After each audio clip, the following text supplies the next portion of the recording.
నమస్తే, నా పేరు Ramesh Kadari, high court advocate, Hyderabad, Telangana. Anticipatory bail అంటే ఏమిటి? యాంటిసిపేటర్ బెయిల్ ఏ సందర్భంలో వేసుకోవాలి? యాంటిసిపేటర్ బెయిల్ వేయడం వల్ల లాభం ఏమిటి? ఈ యాంటిసిపేటర్ బెయిల్ను ఎక్కడ వేయవచ్చు అనేది మనం క్లియర్గా తెలుసుకుందాం. యాంటిసిపేటర్ బెయిల్ అంటే ముందస్తు బెయిల్ అని అర్థం. ముందస్తు బెయిల్ అనేది ఎప్పుడు వేసుకుంటాము? ఒకవేళ ఒక వ్యక్తికి అరెస్ట్ చేస్తారు అన్న భయము, లేదా పోలీసు వాళ్ళు ఎఫ్ఐఆర్ చేస్తారన్న భయము, అరెస్ట్ చేసి పోలీసు వాళ్ళు తీసుకెళ్తారన్నటువంటి భయము ఉన్నప్పుడు ఈ యొక్క ముందస్తు బెయిల్ వేసుకుంటాం. ఈ యొక్క ముందస్తు బెయిల్ ఉద్దేశం ఏంటంటే, ఒకవేళ అరెస్ట్ చేసినా కానీ నన్ను బెయిల్ మీద వెంటనే విడుదల చేయండి అనేటువంటి ఉద్దేశం ఉన్నప్పుడు మాత్రమే ఈ యొక్క యాంటిసిపేటర్ బెయిల్ వేయడం జరుగుతుంది. ఈ యాంటిసిపేటర్ బెయిల్ అనేది చాలా మటుకు ఎవరైనా ఒకవేళ ఏదైనా థ్రెటనింగ్ ఉన్నప్పుడు, మామూలుగా ఏ సందర్భంలో యాంటిసిపేటర్ బెయిల్ వేస్తామన్నప్పుడు మనకు ఒకవేళ సివిల్ డిస్ప్యూట్స్ను క్రిమినల్ డిస్ప్యూట్స్గా కలర్గా చూపిస్తారు.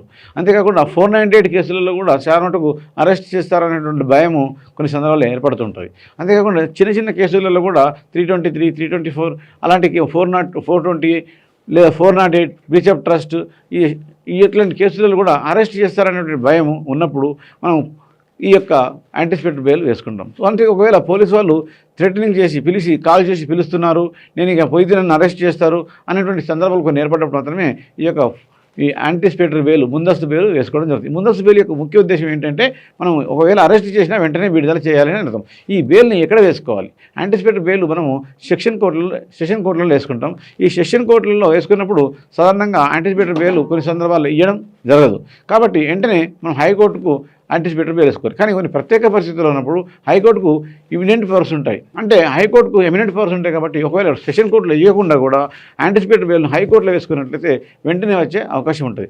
ఎఫ్ఐఆర్ అయిన తర్వాత ఏమన్నా ఎఫ్ఐఆర్ కాకముందు కూడా వేసుకోవచ్చా అని అనుకుంటే, ఎఫ్ఐఆర్ అయిన తర్వాత కూడా యాంటిసిపేటరీ బెయిల్ వేసుకోవచ్చు. ఒకవేళ ఎఫ్ఐఆర్ కాకపోయినప్పటికీ ముందస్తు బదులుగా ఎఫ్ఐఆర్ చేయబోతున్నారన్న ఉద్దేశంతో కూడా యాంటిసిపేటరీ బెయిల్ వేయచ్చు. సో ఈ యాంటిసిపేటరీ బెయిల్ వేయడం వల్ల మీకు ముందస్తుగా అరెస్ట్ చేసే అవకాశం ఉండదు. సో అక్కడ ఉన్నటువంటి అఫెన్సెస్ మాత్రం దృష్టిలో పెట్టుకొని, అక్కడ compoundable offences, non compoundable offences అని ఉంటాయి.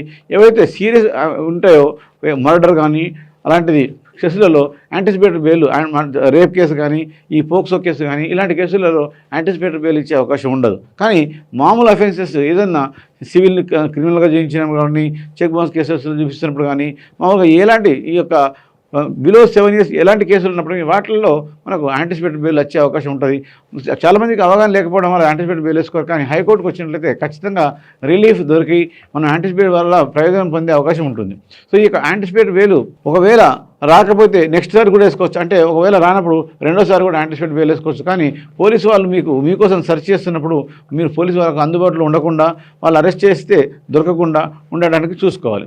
సో ఈ యొక్క యాంటిసిపేటరీ బెయిల్ అనేది ఎందుకోసం ఉద్దేశం అంటే, ముఖ్యంగా ఉద్దేశం ఏంటంటే, అక్రమంగా అరెస్ట్ చేస్తారో, అక్రమంగా నా పరువు పోతుంది అన్నటువంటి ఉద్దేశం ఉన్నప్పుడు మాత్రమే ఈ యాంటిసిపేటరీ బెయిల్ వేసుకోవడం జరుగుతుంది.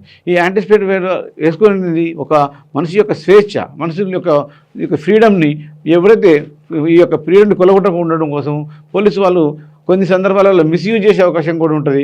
ఇతను అరెస్ట్ చేయాలంటే ఉద్దేశం, ఎవరైనా కేసు పెడితే అక్రమంగా నీ బిజినెస్ పార్ట్నర్ కావచ్చు, నీ పక్క చేయని వాళ్ళు కావచ్చు, లేదా నీకు పరిణామాలు కావచ్చు, ఎవరైనా పెడితే నేను అరెస్ట్ చేసి పరువు భంగం చేయాలనుకునే ఉద్దేశం ఉన్నప్పుడు వాటి నుంచి రక్షించుకోవడానికి కూడా మనము ఈ యొక్క యాంటిసిపేటరీ మనకు బాగా ఉపయోగపడుతుంది. కాబట్టి యాంటిసిపేటరీ బెయిల్ అనేది మనం సెక్షన్ ఇచ్చినటువంటి ప్రొవిజను. కాబట్టి ఇలాంటి సెక్షన్ ఇచ్చినటువంటి ప్రొవిజన్ ఈ కోర్టు మనకు వీళ్ళు ఉపయోగించుకొని యాంటిసిపేటరీ ద్వారా మీరు రిలీఫ్ పొందే అవకాశం ఉంటుంది. చాలా మటు కేసులలో యాంటిసిపేటరీ బెయిల్ అనేది పొందే అవకాశం ఉంటుంది. కాబట్టి మీరు చట్టపరమైనటువంటి అవకాశాలని వాడుకొని చట్టంలో ఉన్నటువంటి విషయాలను కూడా తెలుసుకోవడం కోసం రెగ్యులర్గా మా ఛానల్ చూస్తూ ఉండండి. మీకు ఇంకేమైనా సమస్యలు ఉన్నప్పుడు మా యొక్క కాంటాక్ట్ నెంబర్ సంప్రదించి మీ యొక్క డౌట్స్ను కూడా క్లారిఫై చేసుకోవచ్చు. మొదటిసారి మా ఆఫీస్కు విజిట్ చేసినట్లయితే తప్పకుండా మొదటిసారి మాత్రం ఫ్రీ కౌన్సిలింగ్ మాత్రమే ఉంటుంది. కాబట్టి మా యొక్క ఛానల్ను ఉపయోగించుకోండి. Thank you.